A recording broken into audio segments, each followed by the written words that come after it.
আমরা 12টা গ্রেড চাই, আমরা 6,000 টাকা টিফিন ভাতা চাই, আমরা 6,000 টাকা শিক্ষা ভাতা চাই, আমরা 10,000 টাকা বাড়ি চিকিৎসা ভাতা চাই।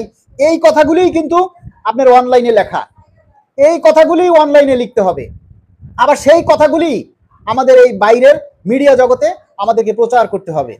অনলাইনে যেখানে আপনি দেখবেন যে আপনার মন মতো প্রশ্ন হয়নি, সেখানে দেখবেন অন্যান্য লেখা আছে।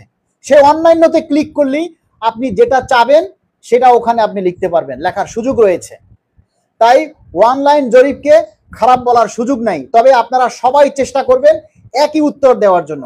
অনলাইন জরিপে সবাই চেষ্টা করবেন, অনলাইন জরিপে যারা তথ্য পূরণ করবেন সবাই একটাই লিখবেন, গ্রেড সংখ্যা 12টা চাই, মেডিকেল ভাতা সকলের জন্য, চাকরিরত এবং অবসরপ্রাপ্ত, 65 বছরের নিচে 65 বছরের ঊর্ধ্বে সকলের জন্য আমরা 10,000 টাকা চাই।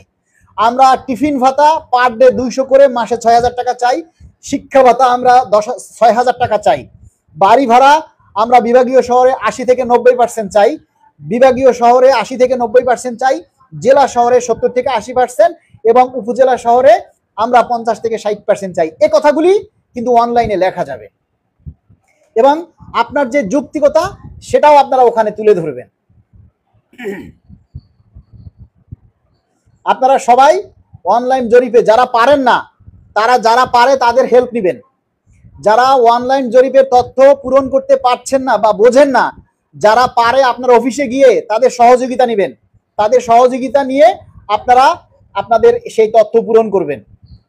প্রতিটা তথ্য পূরণ করার জন্য আপনার মোবাইল নম্বর লাগবে, আপনার একটা ইমেল আইডি লাগবে এবং আপনার বর্তমানে আপনি কোন গ্রেডে চাকরি করছেন সেটা লাগবে এবং আপনার বর্তমানে মূল বেতন কত সেটা লাগবে। এই তথ্যগুলি আপনার আগে থেকে আপনারা জেনে নেবেন এবং এর মধ্যে একটা তথ্য যদি আপনারা পূরণ না করেন তাহলে আপনারা সাবমিট করতে পারবেন না, সার্ভার সেটা রিসিভ করবে না।